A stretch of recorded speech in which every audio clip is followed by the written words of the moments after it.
In this video, I'm going to show you how to start creating video content for the people you're trying to reach. So at this point, you probably already have the phone in your hand, a tripod that you picked up, and a really nice light source for your face, even if it's just a natural window light like this happens to be. And then maybe you also decide to splurge a little on a small microphone. So you're all set. So now what? This is where I find a lot of real estate agents just kind of coming to a standstill because they just get frozen at this point. You know, they get excited about, getting the equipment, although it's not a very long or complicated list of equipment, and then they simply just don't know where to start. And that's been a common problem with the clients that we particularly serve here in the studio. So if this is you, then this is the video you should be watching because I'm going to help you break through this stopping point and get started and recording. But before I jump into the three things that I want to share with you in this video, there isn't a more important time for you to finally take the leap, to finally look to leverage video to reach your target audience. This is no longer a nice to have. This is really a medium that we all consume, whether it's for business or personally. We're all attached to our phones for good or for bad, mostly for bad, I'm gonna guess. But the fact of the matter is, this is where we communicate, and creating strong video content for the target audience you're trying to reach has never been more important. And I say that specifically in light of the recent NAR settlement.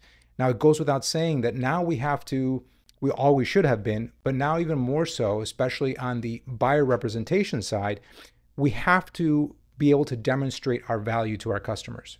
The old way, the commission was relatively clear and we understood, so some of us may have been a little bit more lax in creating those relationships because we felt we were quote unquote covered with, getting paid. But now is the time for you to come up with your video strategy so that you can demonstrate who you are, what you value, what areas do you serve, what is your expertise, how are you going to serve that customer so that when you get them to sign that buyer agency agreement, that they know what kind of person you are and what value you bring. Because if you don't do that, then you're just like everyone else. And that's the last thing you want as a real estate professional, is to be considered just another agent. And you want to be seen as someone who is relevant, important, on top of it, knowledgeable, and ready to guide your customer with what is likely the largest transaction they're ever going to make. All right, so let's jump right into the three things you need to consider when you're starting to create content for the people you're trying to reach. And number one is, who am I trying to serve? Who specifically do you want to talk to? Are you looking to speak more specifically to buyers only or predominantly sellers? Are you looking to speak to someone who's interested in a certain lifestyle? Maybe it's a golf community. Maybe it's an equestrian community. Maybe it's a condo community. What kind of interests do they have? Maybe you want to become a hyper specialist in a certain area or a certain neighborhood. But regardless of the niche that you pick, I really strongly suggest, and this is based on helping so many agents build their real estate careers, that you hone in on a specialty.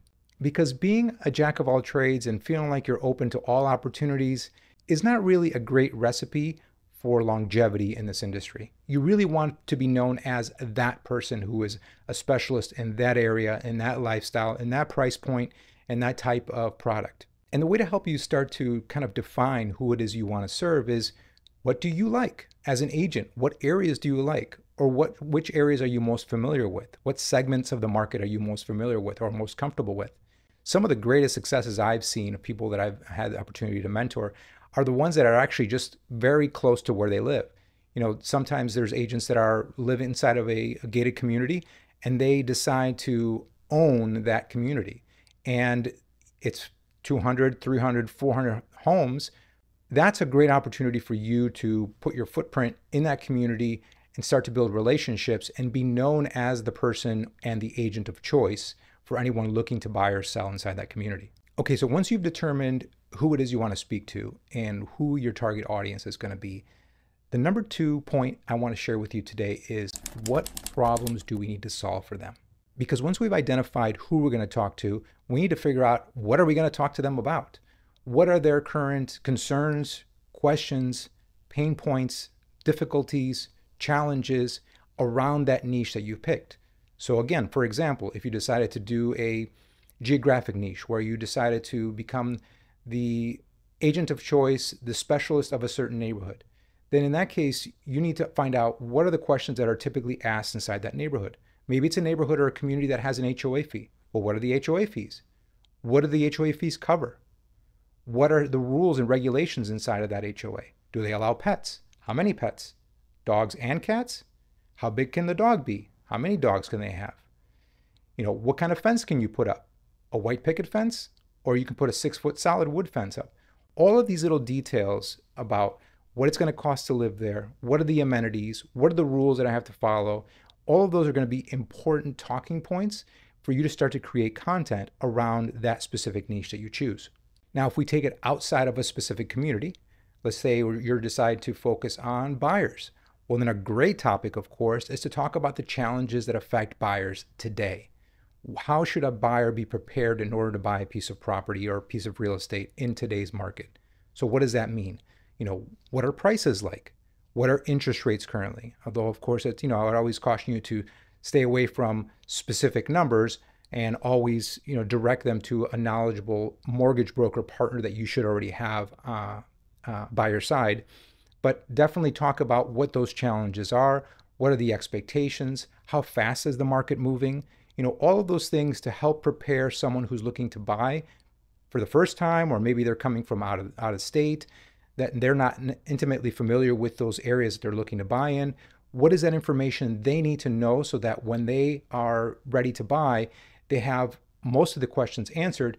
And not only that, but they feel ultra comfortable about working with you. Again, you're building your value and you're making yourself the person of choice, the agent of choice for them to transact their real estate. All of this is knowledge that only allows you to get ahead, but also qualifies a client, right? We're also in sales, so it's important to qualify and make sure that this person is ready, willing, and able to make a real estate purchase, and that you both are a good fit for each other. So once we've decided and determined what kind of problems we need to solve for our potential client, what kind of questions they're going to have, then we can move on to point number 3, which is how do I reach this target audience? And the first one I would share with you is, do I have an effective CRM, right? A contact management system, a database. If you're newer to the industry, you may not have a well-established one or a very large one, but if you are already been in the industry and you've managed to be good about creating a database of the people in your sphere, past customers, active buyers and sellers from many of your lead generation sources, that is always going to be a great starting point in order to get your message out, get your content out. And typically that has to do with getting content out via email. And email, of course, is a great opportunity for you to stay in contact with them, let them know what's going on in the market, answer their specific questions, because again, now we've already identified who we're going to be talking to, right? So we know exactly what their problems are that we need to solve for them, what are the questions that they're asking. So that gives us immediate content and topics for us to share with them via email. Another great way that we use effectively for the clients that we've served is obviously through social, right? Having your social database, if you will, on your social platforms, Facebook, Instagram, YouTube, wherever your clients are currently following you, is a great platform for you to continue to share and educate. And I would say that the more you hone in on your talking points, your niche, the people you're trying to serve, the more specific you can be with that content that you're putting out.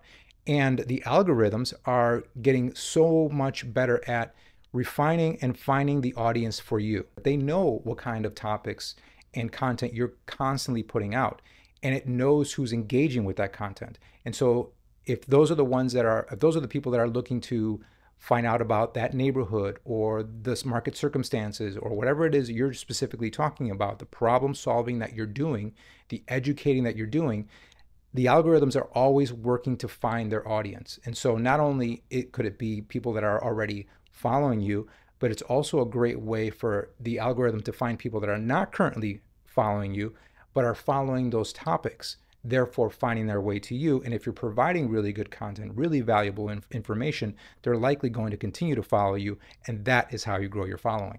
Now, if you wanted to be a little bit more hand-to-hand combat, a little more tactical with reaching out to your social media sphere, direct messaging on the platforms is also a great way to go about it, right? Being able to reach out and say, hey, Jane, how are you doing? Wanted to catch up with you. I saw you posted you were on vacation. I hope you guys had a great time. Listen, I realized that, we haven't talked in about a week or so, but there's a couple of changes that I'd love to share with you. Do you have a moment to chat? So you may continue that chat via direct message on a social platform, or you take it offline and you have a phone conversation. So being in that direct contact with them via the social platforms is also a great way to stay in touch.